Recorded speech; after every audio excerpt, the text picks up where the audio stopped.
మరి పల్నాడు సింహాలందరికీ కూడా మరి ధన్యవాదాలు తెలియజేస్తూ, ముఖ్యంగా మన ఎమ్మెల్యే జోలకండ బ్రహ్మారెడ్డి గారికి,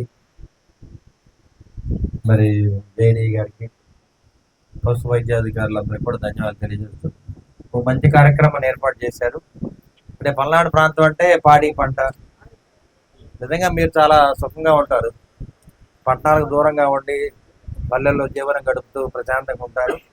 పాడి చేసుకోవాలి, అదేవిధంగా వ్యవసాయం చేసుకోవాలి. ఈ రెండు చేసుకుంటూ పట్టణాలకు దూరంగా ఉంటే ఎంతకంటే సుఖమైన మార్గం లేదు. పట్టణంలో ఎప్పుడైతే రైతు అడుగు పెడతాడు ఈ కష్టాలు మొదలవుతాయి మనకి. పట్టణాలకు వెళ్ళి అడుగు పెట్టామంటే కష్టాలు మొదలైనట్టే. ఖర్చు పెరిగిపోద్ది, అన్నిటికీ అలవాటు అవుతాం, ఖర్చులకి అలవాటు అయిపోతాం, మనకు వచ్చే ఆదాయం చాలదు.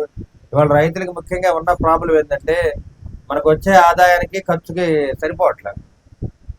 పిల్లలు చదివించుకోవాలి, కనీసం ప్రతి ఇంట్లో 2 పిల్లలు ఉంటారు. వాళ్ళని చదివించుకోవాలంటే 3 లక్షలు సంవత్సరానికి, అది తక్కువ ఖర్చు. 3 లక్షలు మనకి పంట ద్వారా ఆదాయం రావట్లా. అందువల్ల మనకి ప్రతి రైతు కూడా ఎకరం పొలం ఉంటే 1 లక్ష అప్పు అవుతుంది, 2 ఎకరాలు ఉంటే 2 లక్షలు అప్పు అవుతుంది, 10 ఎకరాల పొలం ఉంటే 10 లక్షలు అప్పు అవుతుంది సంవత్సరానికి. ఆ విధంగా మనం ఇబ్బందులు పడుతున్నాము. ఖర్చు కూడా అలవాటు పడ్డా కాబట్టి ఇబ్బందులు కొని తెచ్చుకున్నాం మనం ఇవాళ. అదేవిధంగా ప్రభుత్వం చేసే ప్రతి కార్యక్రమం కూడా మన రైతు సోదరులందరూ కూడా చక్కగా నవ్వుతూ ఉండాలి, సంతోషంగా ఉండాలి. మన బిడ్డలు బాగా చదువుకోవాలి, రైతు సోదరుల బిడ్డలు. చంద్రబాబు నాయుడు గారి బిడ్డ ఏ విధంగా చదువుకున్నాడో అదేవిధంగా మన బిడ్డలు కూడా, రైతు సోదరులందరి బిడ్డలు కూడా చదువుకోవాలి. అదేవిధంగా అన్ని విధాల మరి విదేశీ మార్గ దైవాన్ని సంపాదించాలి అంటే అమెరికా వెళ్ళాలి, లండన్ వెళ్ళాలి. బాగా చదువుకుంటేనే ఇవన్నీ కూడా మనకి ఏర్పడతాయి. 2020 దాకా మనం ఇలానే బాగా చదువుకున్నాము, అమెరికా వెళ్ళాము, మంచి మంచి ఆదాయాన్ని తీసుకొచ్చాము. కానీ ఈ మధ్య కాలంలో కొంచెం ఇబ్బందులు జరిగినాయి. కానీ మళ్ళీ 2 ఏళ్ళు ఆగితే చంద్రబాబు నాయుడు గారు ఊహించినట్టే మళ్ళీ 2047కి మనం చూస్తాము. మన రాష్ట్రం బ్రహ్మాండంగా అభివృద్ధి చెందుద్ది. ఒక బెంగళూరు సిటీ, హైదరాబాద్, సైబరాబాద్ లాగా 100% డెవలప్ అవుతుంది. అది మాత్రం సత్యం. కాకపోతే ఏంటంటే మనం ఇవన్నీ దీర్ఘకాలిక ప్రణాళికలు కాబట్టి అమరావతి రాజధాని అయిపోతే మాత్రం పోలవరం అయిపోతే అన్ని మనం నిర్మించుకున్నట్టే. అదేవిధంగా మరి ఇక్కడ వడికిపూడి సెల కూడా కంప్లీట్ అయిపోద్ది 100%. మన ఎంపీ గారు పూర్తిగా దాని మీద దృష్టి పెట్టారు.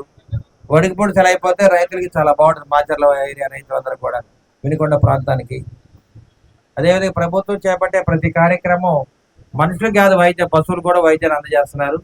అదేవిధంగా మరి టీకాలు వేస్తున్నారు, సబ్సిడీ ఎరువులు ఇస్తున్నారు, సబ్సిడీ పశువు దానా ఇస్తున్నారు. అదేవిధంగా మరి లైఫ్ స్టాక్ కూడా చక్కగా చేస్తున్నారు. కాబట్టి మరి వెటనరీ అధికారులందరూ కూడా ధన్యవాదాలు తెలియజేస్తూ ఈ కార్యక్రమాన్ని వినియోగించుకోండి. మరి ఇది ఒక బ్యాగు 1100 రూపాయలు, దీన్ని సబ్సిడీ ఇచ్చి సగానికి ఇస్తున్నారు. కాబట్టి మరి అందరూ కూడా రైతు భరోసా కేంద్రాలు దీన్ని వినియోగించుకోండి. దీన్ని రైతులకి తప్పనిసరిగా పశువు దానా యాప్లో ఎంటర్ అవ్వాలి. అదేవిధంగా రేషన్ కార్డు ఒకటి ఉండాలి. ఇవన్నీ ఉంటే మీకు ఎమ్మటి ఇస్తారు. కాబట్టి అన్ని దగ్గరుండి మీరు ఏర్పాటు చేయండి జేడీ గారు. రైతులకి మరి తెలియదు, మరి యాప్లో నమోదు అవ్వాలో తెలియదు యాక్చువల్గా. అందువల్ల దాన్ని మీరు దగ్గరుండి చేయించండి.